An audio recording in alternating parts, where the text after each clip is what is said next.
What's up guys, Houndish here, and today we get the final this week at Bungie before the launch of Witch Queen. And so Bungie give us a final patch note preview, they speak a little bit about ritual rewards, they also show off some new armor ornaments, talk about changes to the season pass, and the Thrallway in the Shattered Throne, which is being nerfed, essentially. And so there's all of that, as well as a bunch of information about changes to Gambit, both the activity and the game mode itself, but also the ritual rewards. And they're going to be introducing Freelance Gambit. Plus we have a couple of other teasers to mention in the video. So guys, as always, I hope you enjoy this one, but now let's get into it. And initially they speak about Season of the Lost wrapping up, and in the TWAB, there's information about the Destiny content vault for Year 5. As always, that stuff is linked below. They also mention the exorcism mission from this week, and they say the team has been investigating a few issues with the activity since it went live, and you may need to play it a few times for the quest to complete. We also ask that if you're in matchmaking, please don't skip the cutscene, but outside of that, we also have an exotic ship to cap off the season that we'll be distributing at a later date to players who own Season of the Lost. And so the Centerfire exotic ship that players anticipated would be linked to the exorcism, despite not actually dropping in the mission or quest, is going to be distributed at a later date for folks who own the season. Next though, they give us some final patch note previews for the update that'll drop alongside Witch Queen, and they speak about ritual rewards, and they say starting with Witch Queen, ritual playlist rewards will be updated to grant ritual specific gear, including weapons, mods and armor, and will no longer be granting rewards from the general world pool. Crucible will grant Crucible gear, Vanguard will grant Vanguard gear, and Gambit will grant Gambit gear. And engram focusing is currently only available on Saint 14 and the Drifter for their ritual-specific engrams. World engrams will continue to be granted at major ranks on ritual vendors, but Gambit, Crucible, and Vanguard rituals are receiving updated armor rewards for the new expansion release. And these share the same base appearance, but have slight differences in decals and coloring to represent each ritual. And we get a quick preview of those sets right here, so some slightly updated visuals. Next though, they speak about returning Crucible maps, and they say Eternity and Vostok return to the Crucible on February 22nd. So that's pretty cool, and for Eververse they say there are no systematic changes, but there will be new cosmetic items available for Silver and Bright Dust. There will also be no changes to Bright Dust acquisition or totals compared to that of Season 15. Players will continue to earn Bright Dust from seasonal challenges, repeatable bounties on specific vendors, and through the Season Pass. And they say, please note, this week brings the final drop of 700 Bright Dust in celebration of our 30th anniversary, so make sure to redeem it in the Eververse storefront before it's gone. And they also give us an image right here of a new Universal Armor Ornament set available through Eververse starting on the 22nd of February. And that is pretty cool looking stuff right there, give us your thoughts about it down below. However, for the Season Pass, they say high stat seasonal armor has been reintroduced, and individual pieces are awarded between ranks 57 and 87. Also though, legendary engrams have been replaced with focused umbral engrams, and there are 5 in total, each focused to a different armor piece, and all umbral engrams are tier 2. They say the Season Pass emblem has been removed, but they've introduced a Season Pass Sparrow, and Season Pass Scrounger bonuses, which increase seasonal weapon and armor drop chances in activities, have been overhauled. Weapon Scrounger bonuses are no longer separated by a weapon type or ritual activity, and they now apply to both Season Pass legendary weapons and all activities at once. And then 2 Weapon Scrounger bonuses are available instead of 6. The first bonus grants the player a small chance to receive the weapons from ritual activities, and the second bonus gives an improved chance, but the total drop chance is unchanged from previous seasons.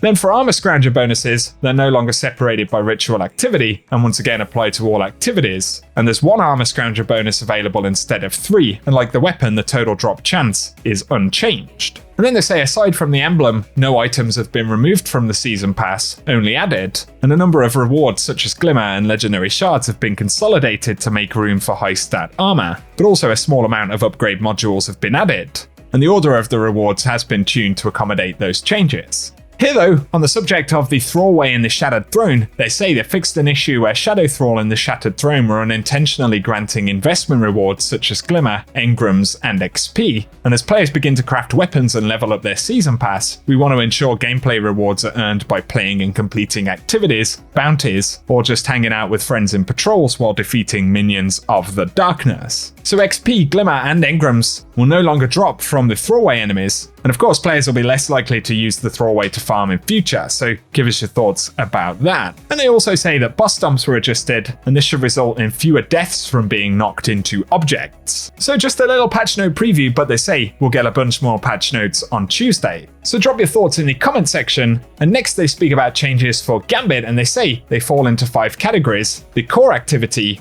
ammo economy, primeval tuning, invasions, and rewards. And initially they say the freelance node has been added to Gambit, and they think it's important that players feel like they always have a chance at winning. And of course that full stacks or clanmates have a significant advantage over groups of solo match-made opponents. They also say they're investigating ways to remove the need for freelance nodes that split the population, and hope to have something for players later this year, but in the meantime, the ability to queue for Gambit freelance should be useful for solo players. So give us your thoughts about that. They also say they'll be rotating seasonal selections of curated encounters starting in Season 16. And so they say there'll be more variations of encounters, but also they say that respawn points have been added to all fronts. It can be frustrating to always have to run all the way from the backfield after spawning before you're able to help teammates, fight an invader, or collect drop motes. So more respawn points have been spread throughout the fronts that should help players get back into the action faster, but also provide for less predictable spawn points during invasions. And next they say players will always drop half the motes they're carrying when they're defeated. These can be picked up by anyone, including invaders, but invaders can also drop more motes now. This makes recovering from a ruthless invader a little bit easier. They're also going to allow players to be revived by other players 2 seconds earlier,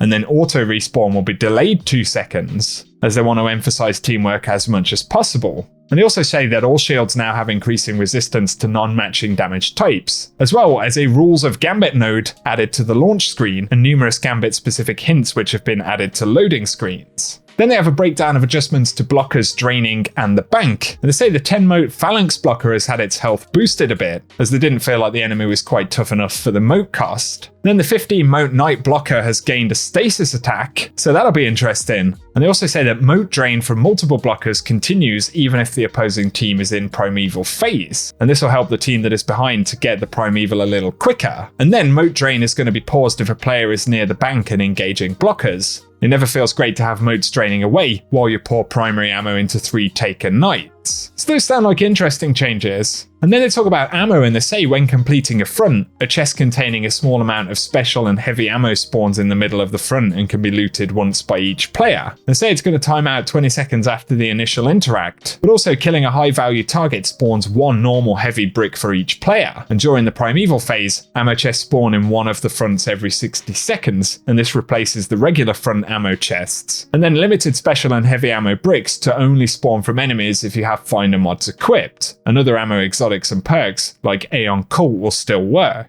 So some interesting adjustments to ammo economy. And then they speak about primevals, and they say the primeval health and slayer stack bonus has been retuned, and burning the boss after 3 rounds of envoys should be just about as easy, but burning him after 1 or 2 rounds should be significantly more work. On top of this, envoys now spawn with friends out in the front rather than in the bank area, and envoys will also put an invulnerability shield on the primeval, as well as respawning at 30% of the primeval damage done, and this increases by 10% for every envoy respawn. But additionally, the primeval servitor boss is removed since its custom shielding mechanics conflict with the new mechanics, and the Malfeasance quest will now start on the first primeval kill. On top of this, for invasion, they say level advantage is disabled for invaders, and it's actually been like this since the start of Beyond Light. On top of this, one of the moat phase invasions has been removed, and invasions now trigger at 40 and 80 moat thresholds. On top of this, invasions can no longer be saved up, and the invader can no longer see how many moats enemy players are carrying, and player nameplates fade out when the invader is aiming down their sights. They also say they've made the amount of health return to primevals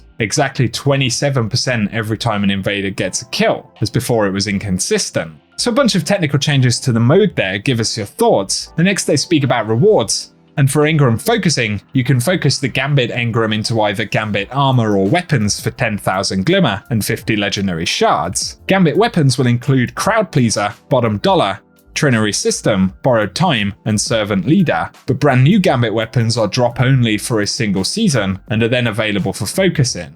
And they expect to expand Drifter's focusing options further during upcoming seasons. They also say that Bygone's Trust and Bad Omens have been removed from the vendor, And for end of match drops, there is a Gambit memento for weapon crafting that can drop after any match, and that's a kind of cosmetic that you can apply at the weapon crafting station. And older Gambit shaders now have a small chance of dropping at the end of each match, but also Primeval Servitor cosmetic drops can now drop at the end of any match, including the Ghost Shell. They also say in future they'll be tuning repeatable bounties for Gambit, as well as the completion amounts for most Gambit bounties. Plus they'll be adding new bounties in Season 17 with additional tuning, including ones specific to Light 3.0 updates. They also say they have a couple of different variations of Gambit labs coming up, including Invasion Swap, and this lab's variation plays around with who gets to benefit from triggered invasions during moat phases. Instead of opening your own invasion portal at 40 and 80 moats, you instead open your opponent's invasion portal, and we expect this to completely disrupt the accepted meta for how and when to deposit and invade. But then there's also Moat Thief, and fundamentally, the original concept of the invader was Guardians as a taken terror, and while that's very compelling, we don't believe it's the only compelling invader fantasy. We believe that the sneaky Moat Thief is worth exploring too.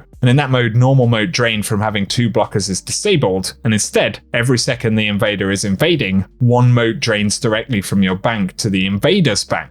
So the invader will actually be encouraged to kind of hide and sneak around, which is pretty interesting. So that's the Gambit stuff, and then for trials they say, as they discussed earlier this season, they are going to continue to schedule Capture Zone and Freelance weekends. But also for Season 16, they say they're moving to a schedule of 7 maps for the season, one of which players will get to decide, and they'll have a survey on that in the next few weeks. And they have additional Adept reward changes coming for Season 17 as well, which they say they'll preview later in Season 16. On top of this, they also say that they're going to be updating Iron Banner rituals throughout the year, so quite a few changes to those playlist things, guys, and give us your thoughts on those key sections of the TWAB below.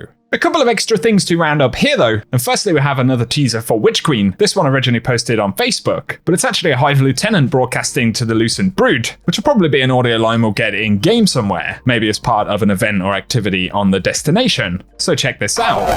Attention all Lucent Hive. Morro here with your marching orders. Got a high priority messenger passing through our territory.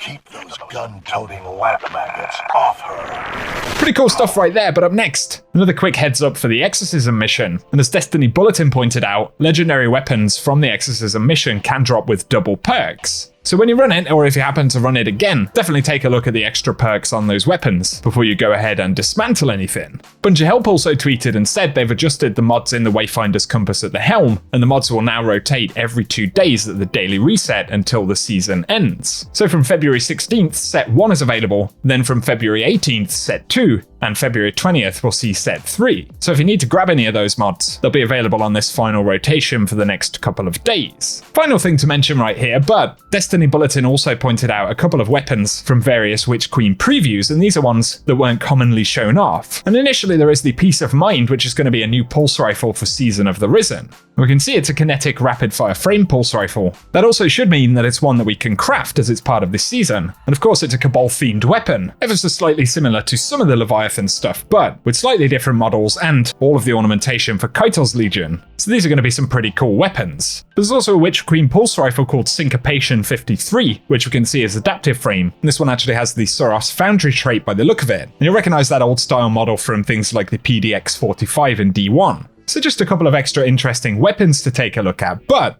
otherwise, for now, guys, that's what we have to round up in the video today. So I hope you've enjoyed this one as always, and if you have, a rating down below really does help us out. Give us any of your thoughts on the TWAB or other updates from today. And also, if you're new around here, definitely get subscribed so I can keep you posted with more Destiny content. But otherwise, as always, thank you for tuning in. And whatever you get up to, I hope you have an awesome day.